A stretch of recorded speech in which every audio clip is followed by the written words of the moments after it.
시청자 여러분 안녕하십니까? 제이파크TV입니다. 우리 경제에 먹구름이 가득합니다. 수출이 12개월째 감소하고 있는 데다 투자, 생산, 소비 등 각종 지표는 개선될 조짐을 보이지 않고 있습니다. 격화되는 미중 무역 전쟁과 일본과의 외교 마찰, 글로벌 금융시장 불안 등 대외 여건도 악화 일로에 있습니다. 급기야 지난달 소비자 물가가 마이너스를 기록했습니다. 우리 경제가 저성장과 물가 하락이 고착화하는 일본식 장기 불황에 빠져드는 것 아니냐는 우려가 나오고 있습니다. 디플레이션은 소비와 기업 투자를 위축시켜 장기 침체를 야기한다는 점에서 경제에 치명적입니다. 정부는 유가와 농축산물 가격 하락 등 공급 요인에 따른 일시적 현상이라고 설명하고 있습니다. 하지만 유가 등의 영향을 배제한 근원 물가도 유한위기 때를 제외하면 사상 최저 수준이라는 점에서 정부의 이 같은 지적은 설득력이 떨어진다고 할 수 있겠습니다. 경기 하강 속도가 빨라진 것도 디플레이션 우려를 키우고 있습니다. 한국은행은 2분기 경제 성장률 잠정치를 1.0%로 7월 속보치보다 0.1%포인트 하향했습니다. 올해 2%대 성장을 달성하려면 남은 분기에 0.6에서 0.7%가량 성장해야 하는데 최근 경제 상황을 보면 쉽지 않아 보입니다. 며칠 전 100년 기업이라는 경방이 베트남으로 공장 시설을 이전 시작했습니다.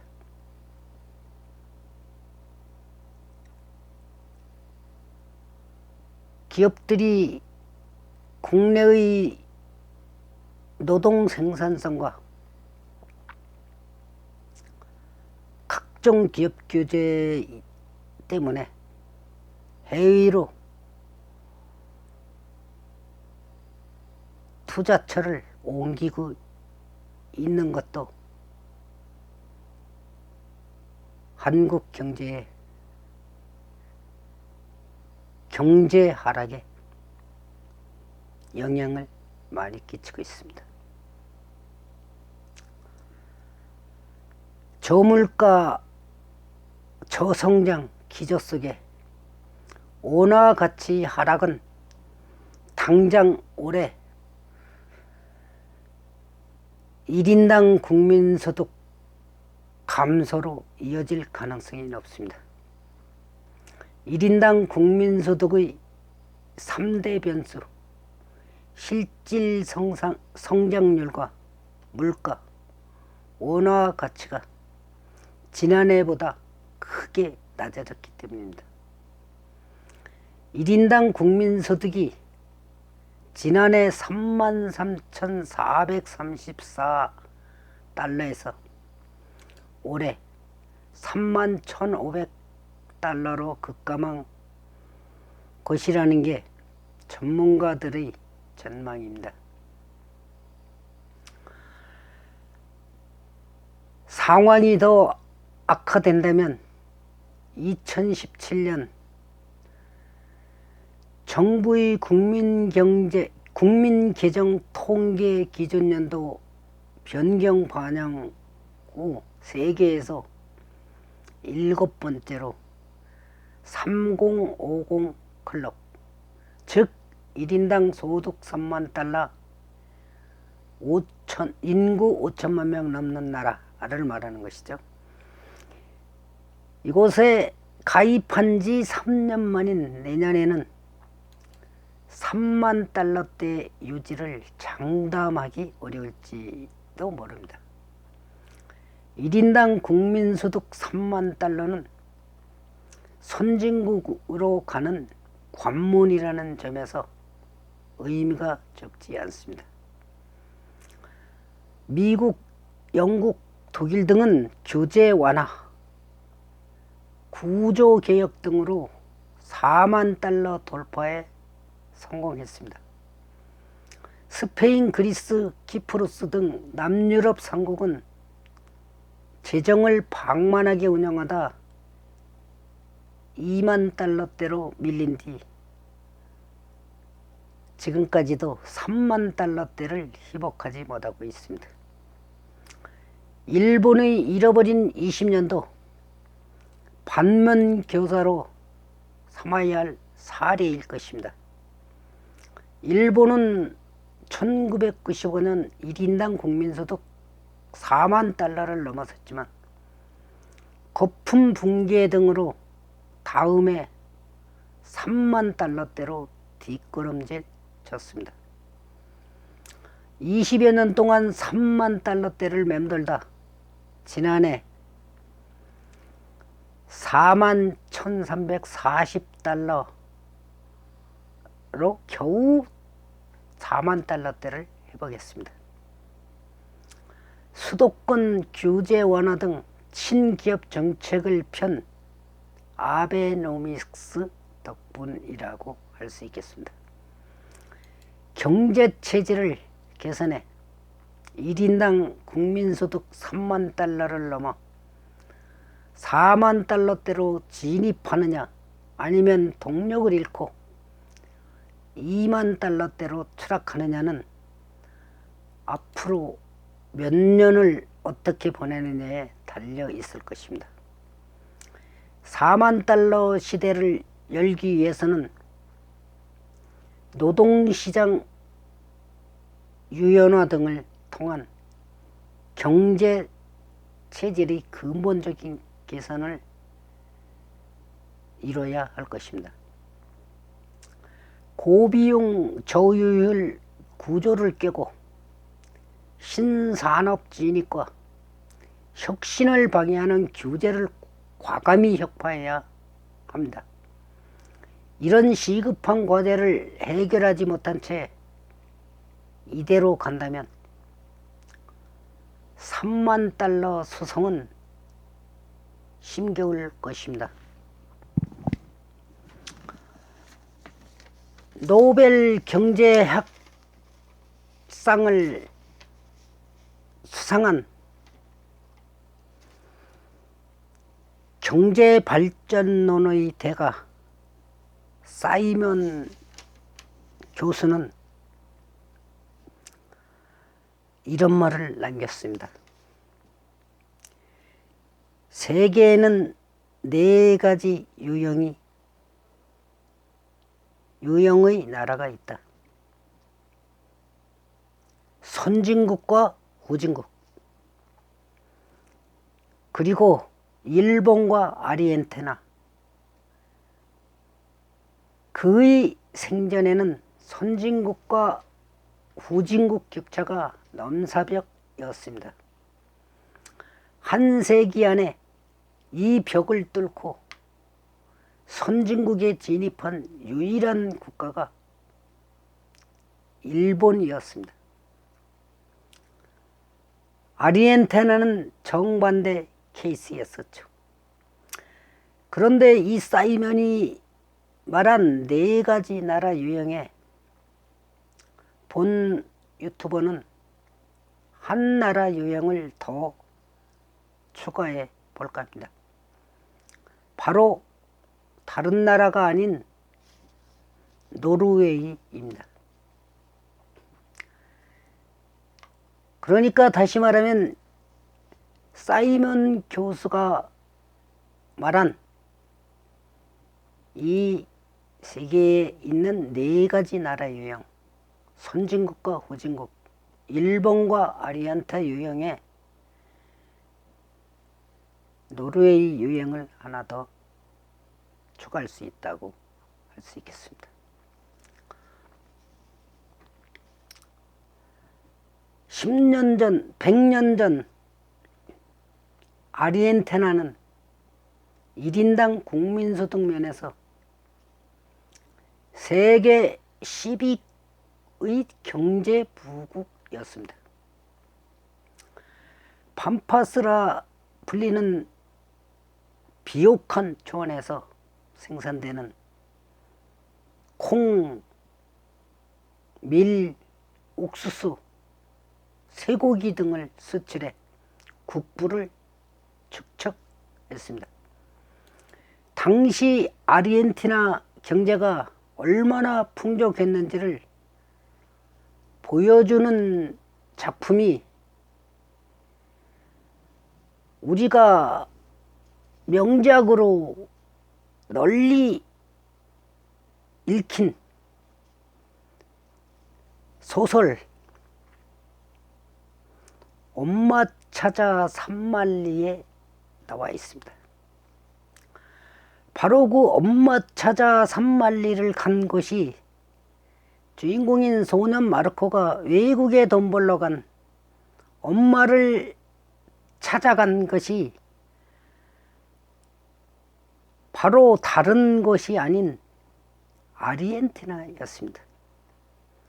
그러니까 이탈리아보다 아르헨티나가 엄청난 부를 축적하고 있었다고 볼 수 있는 것이죠. 그 정도로 아르헨티나가 경제부국이었습니다.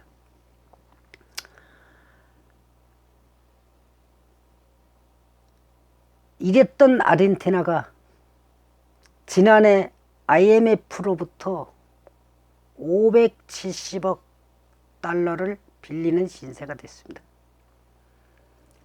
그런데 처음이 아닙니다. 1958년 1억 달러 구제금융을 시작으로 이것이 22번째인 것입니다. 거의 3년에 한 번 꼴로 IMF의 금융구제를 받은 셈이 되는 겁니다. 외신들은 아르헨티나 몰락의 원인을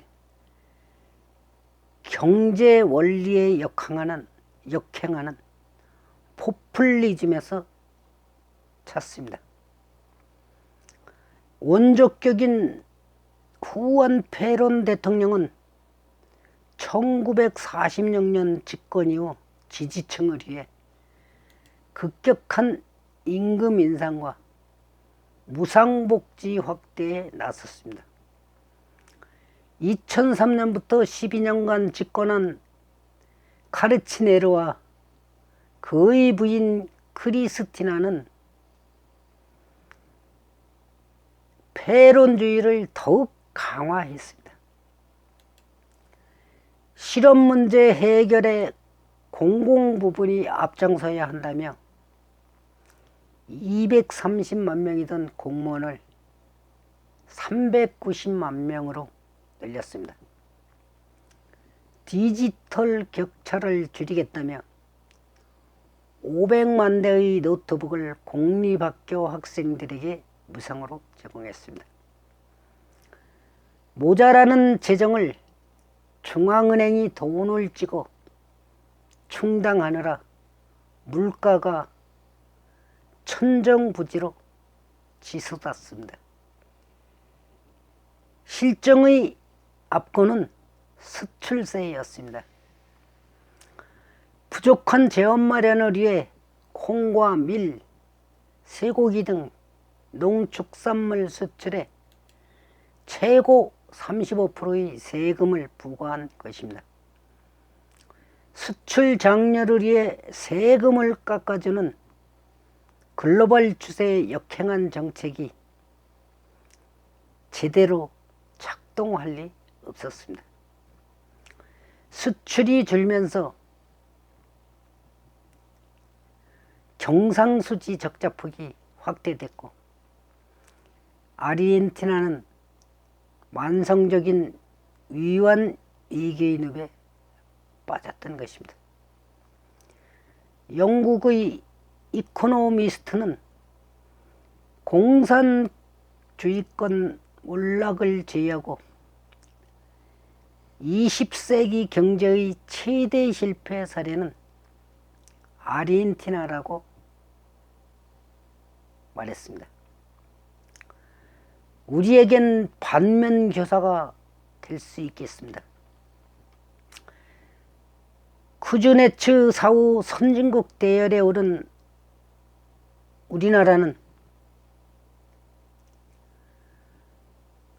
그의 분류법을 따를 경우 일본형에 가깝습니다. 하지만 임금과 복지, 공공부분 등 아르헨티나를 빼닮은 정책을 따라가다 보면 이 분류법에 없는 새로운 유형의 국가가 될 수 있다는 경각심을 가져야 할 것입니다. 롤러코스터 타듯 한 세기 안에 선진국으로 부상했다가 다시 후진국으로 추락하는 유일한 사례가 되지 않도록 말입니다. 걱정되는 것이 공무원 수를 상상하기 힘들 정도로 계속 늘려 그 잉여된 공무원이 경제 규제의 각종 기능에 적용되고 있다는 것이 문제가 큰 겁니다. 국가에서 고용하는 직원이 많으니 이 많은 직원들이 할 일이 없으면은 새로운 법과 규제를 만들어 기업을 갖다 옥죄는데 동원된다는 얘기인 것입니다. 우리나라 내년도 예산이 512조 원을 조금 넘습니다. 512조 원이면은 국민 1인당 부담이 1,000만 원에 해당되는 금액입니다. 기업의 수익이 감소되면 달리 방법이 없습니다. 국민 개개인의 세금을 증액하는 길밖에 없기 때문입니다. 이를 감당하기가 버거워지게 되면 아르헨티나의 사례를 경험하지 않는다고 장담할 수 없는 것입니다. 이 사이먼 교수가 말한 4개의 유형은 이렇고 본 유튜버가 추구한 또 다른 하나의 사례 노르웨이형이 있습니다. 그 노르웨이형이라는 것은 우리가 지금 현재의 재정 낭비를 갖다가 볼 때 많은 사례가 될 수도 있기 때문입니다. 노르웨이는 1905년 스웨덴에서 독립했습니다. 독립할 당시 춥고 척박한 땅밖에 가진 게 없었습니다. 1969년 해저 유전이 발견된 뒤 스웨덴을 뛰어넘어 북유럽 최고의 슈퍼리치 국가가 됐습니다. 지난해 기준 1인당 국민소득은 82,700달러가 됐습니다. 우리의 거의 2.5배 이상이 되는 것이죠. 세계 4위의 부국이 된 것입니다. 베네수엘라 등 많은 나라가 유전 때문에 자원의 저주를 겪은 것과 대조적인 것입니다. 이 나라의 성공 비결 중 가장 눈길을 끄는 것은 오일 펀드입니다. 정부는 자원에서 얻은 부를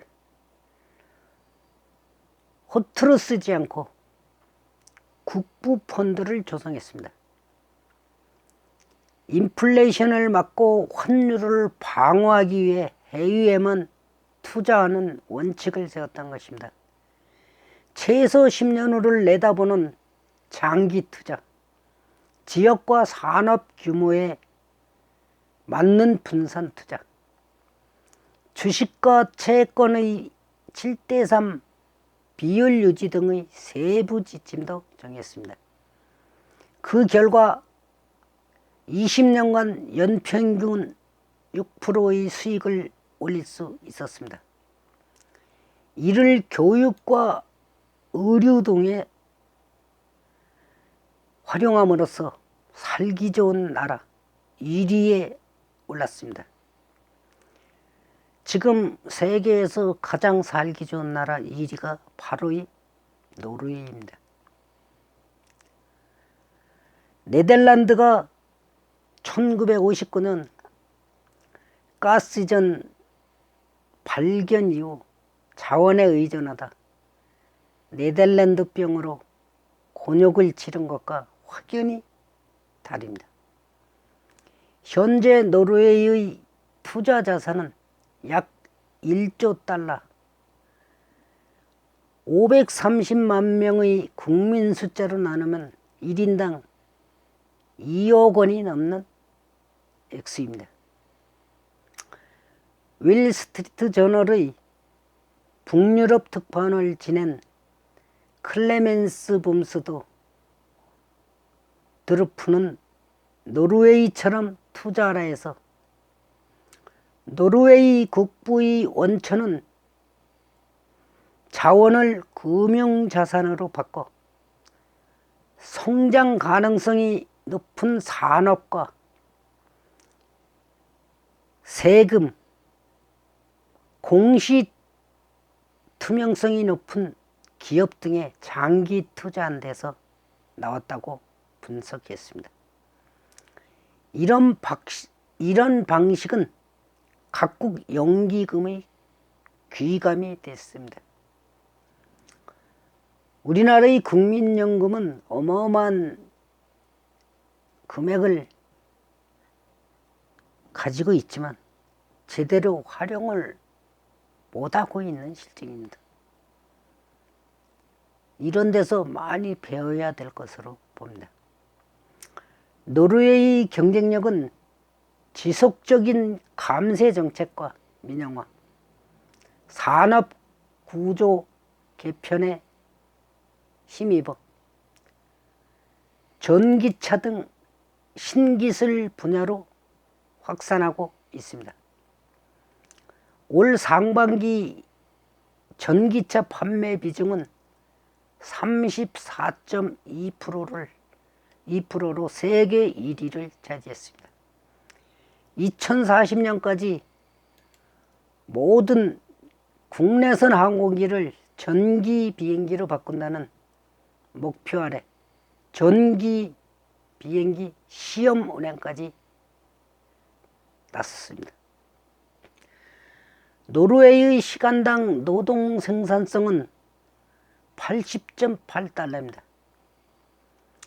경제협력개발기구 OECD 회원국 중 아일랜드의 88달러에 이은 2위의 생산성을 보이고 있습니다. 한국은 이에 3분의 1에 가까운 34.3달러에 지내지 않습니다. 내수가 워낙 호황이어서 올 들어 기준금리를 잇따라 올리고 있습니다. 세계적인 금리 인하 추세와 반대로 경기 과열을 걱정해야 할 정도입니다. 올해 경제 성장률도 2.7%에 이를 것으로 전망됩니다. 부족한 자원과 낮은 노동 생산성에 성장률 전망치까지 뚝뚝 떨어지는 우리로서는 그저 부러울 따름입니다.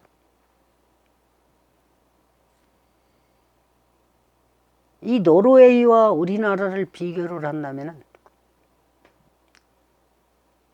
우리나라는 선진국도 아니지만 이제 문턱에 도달한 상태이지만 문지방도 넘기 전에 축포를 터뜨린 경향이 있습니다. 놀고 먹자 시기죠.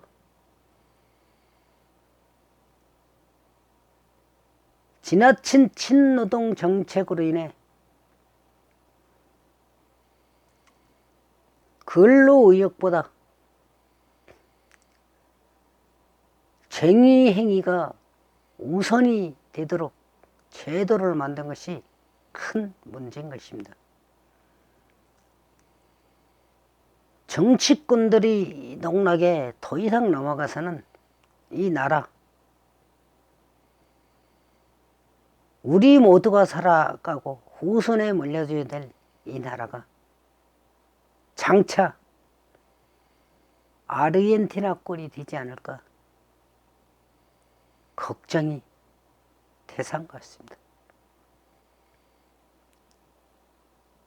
보다 나라 걱정하는 마음으로 정치꾼들이 발을 못 뻗치게 하고 진정한 정치인이 나서도록